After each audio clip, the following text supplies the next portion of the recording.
I am standing in front of the biggest tree I have ever seen. And under other circumstances, I might stop to notice the grandness, to ponder its history. But today, as it lays across my path, it is just one more obstacle in a day filled with obstacles. Over or under? I say to Lisa, my partner in this adventure. Her response is a deep sigh. But in her defense, there really isn't a better answer. Under is about 3 feet, and most of it is mud and rocks and sticks. And over, well, it's about shoulder height is the top of the tree. My eyes go to the unspoken third option, climb up the bank of the creek we're standing in, walk around the tree. Don't even think about it, Lisa says, seeing where my eyes have gone. We made a rule. We are staying in this creek no matter what. Yeah, we made the rule, so we could break the rule, because who's gonna know? We'll know. Lisa walks up to the tree, looks at it for a second, looks back at me and says, over. She braces her feet, she cups her hands. I think, fine, your stupid rule, your dirty hands. And I put my dirty, muddy sneakers into her hands. I lift myself up and I brace myself against the side of the tree. This scenario never figured into our vision for today. For 6 years, we had been talking about walking along the creek up to where it empties out into Lake Ontario, about a mile up from our houses. We talked about it endlessly. We were obsessed. Probably because for 2 suburban, sheltered, upper-middle-class girls, this seemed like the craziest adventure ever. But after 6 years, I kind of resigned myself to the fact that it would just stay an idea. Then one day in the summer between high school and college, Lisa says, we are doing this. We are doing this walk, and we're doing it before we go to college. And I said, okay, how about tomorrow? How hard can it be? So the next morning, I meet her behind her house at 10:30 in the morning. We're both wearing shorts and t-shirts and look head, tennis shoes, no socks. And we're both carrying backpacks. And they have in them water, an apple, a granola bar, more props than provisions, really. We were pretty sure we'd be home by lunch, no big deal. So we set out. In the first 15 minutes or so, it's really more creek bed than creek, and it's sheltered by the trees, and it's quite lovely, actually. And then we get to the road that we have to go under, and we knew this was coming, and the tunnel is pretty big, and we can stand up, more or less, walk through, and sort of hunch down, we look at each other, and we giggle. This is exactly what we've been picturing for our adventure.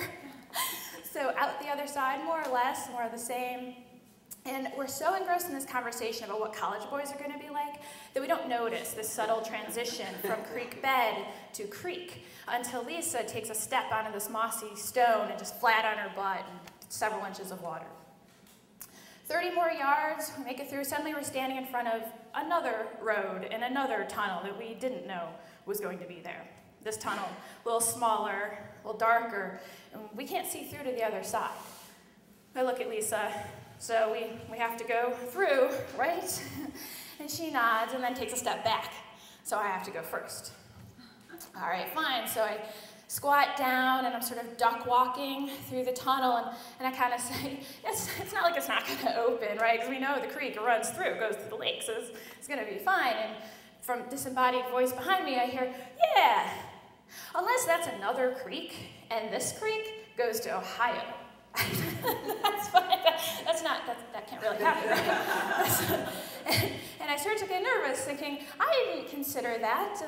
Wonder what else I didn't consider could happen on this journey. But then right then I start to see light up ahead, and I get excited, so I start going a little bit faster. And in my enthusiasm to get out of this tunnel, I fail to notice that there's about a 1-foot gap between the tunnel and the creek bed. But it's okay, because there's a lot of mud to cushion my fall, so it's fine. So the next 45 minutes or so is this dizzying walk in and out of the woods, and we're climbing over rocks, and my kedless treads, and I'm sliding and slipping, and we're dodging branches and bugs, and we get to thick brambles, and the creek is more or less dried up. We're sort of following this vaguely muddy trench through these brambles and overgrown interlaced trees, and I kind of pause for a second, and I look around for the first time, and I don't recognize anything. And Lisa, where are we? And she looks around and she goes, oh, yeah, we're halfway.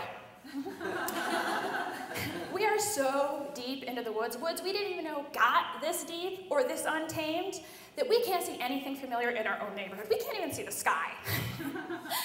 Lisa, what if we're not almost there? What if we're walking in circles? What if this isn't even the right creek anymore? And she says, well, do you want to turn back? And I think I look back and I look at the nicks and the cuts and the scrapes and this weird rash that's sort of forming on my shins, and I look at the welt on Lisa's face from that branch that I let go of too soon. And I have no enthusiasm for doing that again, especially in defeat.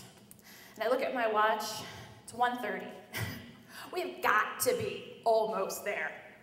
So we decide we're going to do this. We decide we can climb over this bramble of trees for just a few more scrapes and cuts, and at really this point, who's counting? So we get over it, and we're going, and now we really are almost there. We can hear the sounds from the park that borders the lake. All we have to do is get over this big, stupid fucking tree that is blocking our path. 1, 2, 3. Lisa heaves me up, and I grab into the side of this tree, and I pull with everything I've got, and I come up, and I'm on my stomach, and my arms are on fire, and I look, and I essentially have just gigantic raspberries up each underside of my arm, but I'm up. And I turn around, I maneuver myself around to try to help Lisa up, and I reach down, and I grasp her arms, and she grasps my arms, and I pull, and she pulls, and she jumps, and we get nothing. We try again, and she digs into the side of the tree. And we pull, and she jumps, and she pulls, and we got nothing. And I let go, and she looks at me gravely, and she says, under. I said, yeah. So I sit up, and I go, and I realize I don't really have a good path off of this tree. So I do the only thing I can think of. I put my feet straight out, and I put my hands, and I just shove off. And it works. I go down, scrape up a good part of my back, hit the ground, and it kind of scratches. To me, it felt like I'd left part of a kidney up there, but it was probably fine. And I said, I'm not going to think about that. I'm just going to focus on Lisa. She's army crawling under this huge freaking tree. And she stands up, and she's brushing off the dirt and the blood and the leaves, and I just lose it. This is insane. What if this is the stupidest thing we have ever done? What if we never get out of here? What if we die and they don't ever find our bodies? And I knew I was being a little bit dramatic, but I was over this. I was done. I wanted to get back to my regular summer. We had been here for what felt like years, okay? In my normal life, the hardest part of my day is getting too hot walking to the pool. And I looked at Lisa and I said, I want my life back. And she looked at me and said, we are almost there. And she turned around and she walked away. I had no choice but to follow her. And within a few more yards and a couple more falls, and a few more bug bites, we really did start to re-enter civilization. And the creek started to get wider, and the going got easier, and we're moving through faster and faster, and all of a sudden, there it is. The lake, we can see it, and we're focused on it, and all of a sudden, none of this matters, and we are feeling so good, and our blisters and our sunburns and our scrapes, and they don't matter, and we're running, and we're going, and then before we know it, we are there. We're at that spot where the creek kisses the open water that separates New York State from Canada, and we jump up in the air, and we're screaming, and we are hugging like conquering heroes on an invaded beach. 6 hours after leaving home. And we haul ourselves over to the grassy area, and we eat our soggy granola bars and our bruised apples, and we drink our warm water. As it starts to get dark, we take ourselves out to the road to walk home. And during that 20-minute walk, we start reminiscing about our great and wonderful and adventurous and fun and not at all crappy venture to the lake.